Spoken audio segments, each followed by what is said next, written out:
کافی دیر تک نظر درختوں کی جانب مرکوز کیے سجاد دیکھنے کی صحیح کر رہا تھا وہاں کوئی حرکت ہوئی ہوتی یا نہیں۔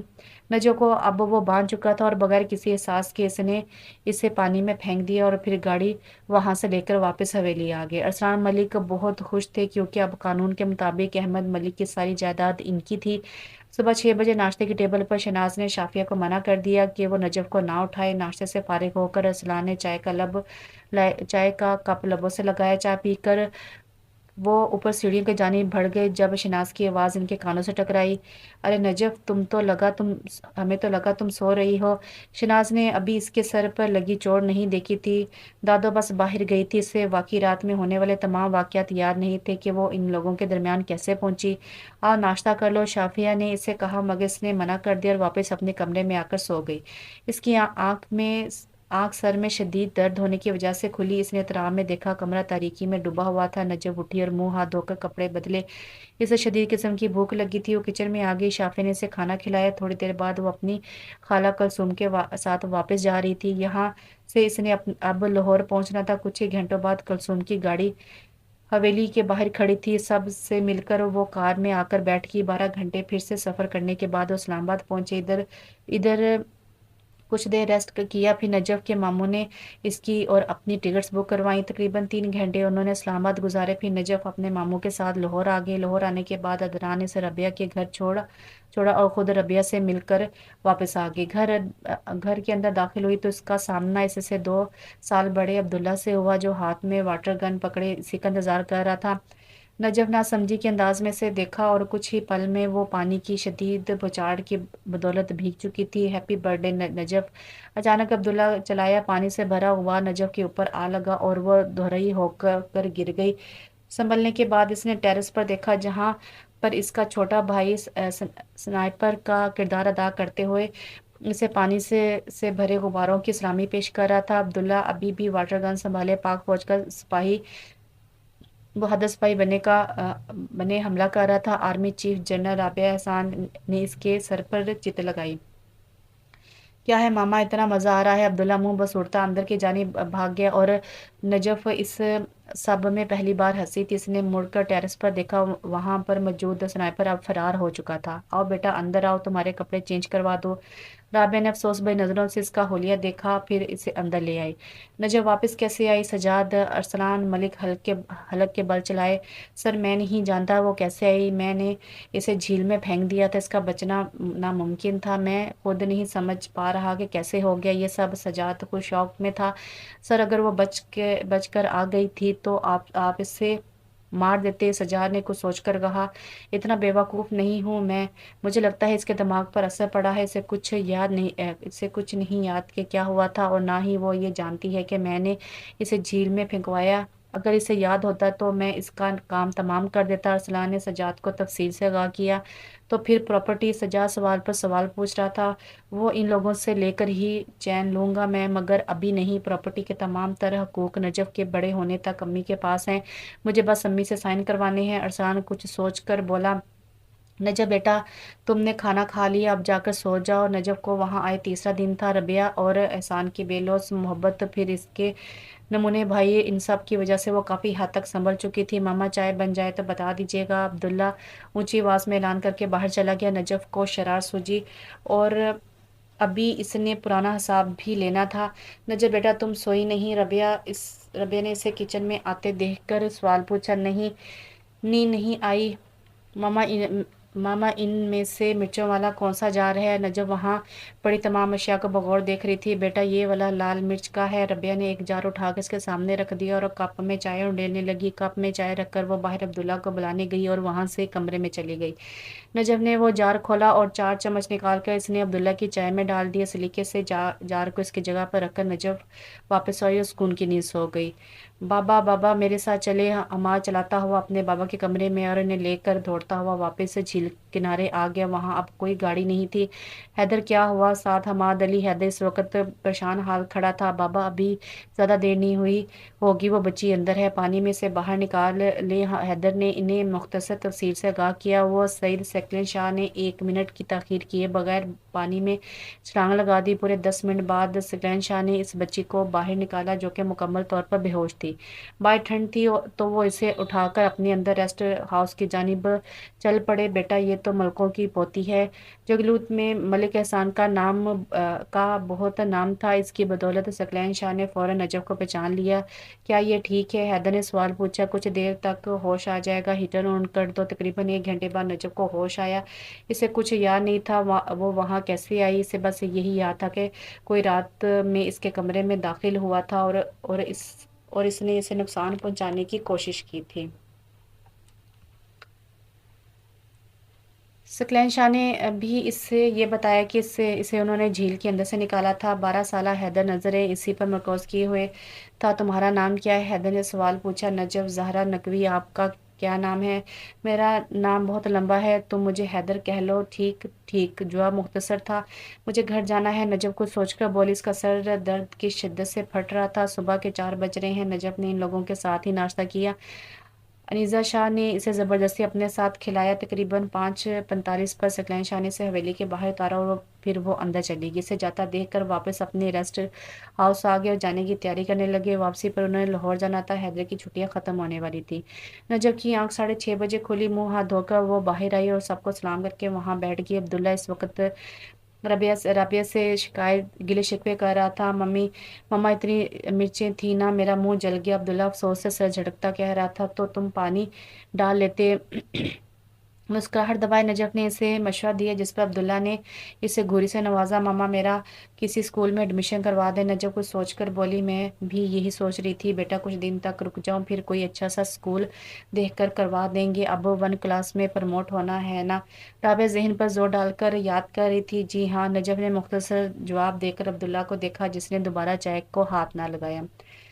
شافیہ شہناز کے کمرے میں بیٹھی تھی جب ارسلان ملک اندر داخل ہوا۔ ہاتھ میں کچھ کاغذات اور ایک قلم تھا۔ امی ان پیپرز پر سائن کریں۔ ارسلان نے شہناز کو مخاطب کیا۔ یہ کس چیز کے پیپر ہیں؟ شہناز نے کاغذات ہاتھ میں نہیں لیے تھے۔ اسپاٹ لہجے میں انہوں نے ارسلان سے سوال کیا۔ سجاد اندر آؤ، انہیں پیار سے سمجھاؤ، میرا کہا تو سنتی نہیں ہیں یہ۔ ارسلان بلند آواز میں بولا۔ چند ہی لمحوں بعد سجاد اندر داخل ہوا اور شافیہ کے ہاتھ باندھ دیے بائیں ہاتھ میں ایک بوتل تھامے اور اگلے حکم کا انتظار کر رہا تھا۔ شہناز اس رد عمل کے لیے تیار نہ تھی۔ وہ یکٹک ارسلان کو دیکھ رہی تھی، جس نے اپنی ہی بہن کو نشانہ بنایا۔ ارسلان یہ کیا مذاق ہے؟ جب کوئی بات نہ بنی تو شہناز نے سر لہجے میں سے سوال پوچھا۔ یہ تیزاب ہے، اور اگر آپ نے پراپرٹی میرے حوالے نہ کی تو اگلے ہی لمحے شافیہ حسن کا خوبصورت چہرہ تیزاب کی زینت ہو جائے گا، بالکل اسی طرح جیسے احمد اور سلمیٰ کا حشر ہوا۔ فرق اتنا ہے کہ ان کا چہرہ خون سے بھرا تھا اور شافی کا چہرہ جلے گا۔ یہ کہہ کر ارسلان سامنے بیٹھا اور سجاد کو اشارہ کیا، جس پر اس نے شافیہ کے بالوں پر گرفت مضبوط کی۔ شہناز کو ایک لمحہ لگا تھا اس صدمے سے سنبھلنے میں کہ ان کے بیٹے کا قتل انہی کے دوسرے بیٹے نے کیا۔ ارسلان کو انہوں نے اس کی ماں کی وفات کے بعد اپنے سگے بچوں کی مانند پالا تھا، لیکن اس نے ثابت کر دیا وہ سوتیلا ہے۔ صرف دنیا کی عیش و عشرت کے لیے تم نے ارسلان اپنی آخرت خراب کر لی۔ ماں جی ٹائم نہیں ہے، یہ یہاں سائن کریں یا اپنی بیٹی کو مرتا دیکھیں۔ شہناز جوان بیٹے اور بہو کو کھو چکی تھی۔ شافیہ کی زندگی میں کوئی بھی طوفان وہ برداشت نہیں کر سکتی تھی، لہٰذا 1 منٹ کی بھی تاخیر کیے بغیر انہوں نے فوراً سائن کر دیے۔ سجاد نے شافیہ کو چھوڑ دیا اور ارسلان کاغذ اٹھاتا وہاں سے باہر آ گیا۔